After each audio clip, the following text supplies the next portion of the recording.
Welcome to Aloha Friday with Judy, and welcome to my kitchen, and welcome to Valentine's Day preparation. This is one thing I don't do very often, but this is my Valentine present for my lovely and wonderful and handsome husband, Jeff Lilley. And hopefully it's going to turn out okay.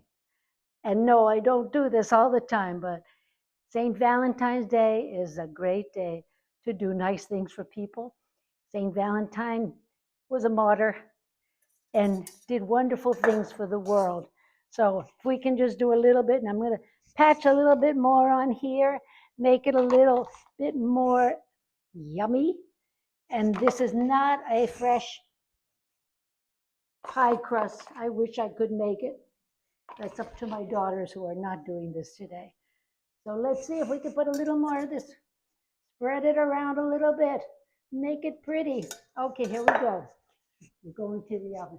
Everybody have a wonderful Valentine's Day. And as always, I love to hear from you. Give us a call, 808-358-8828.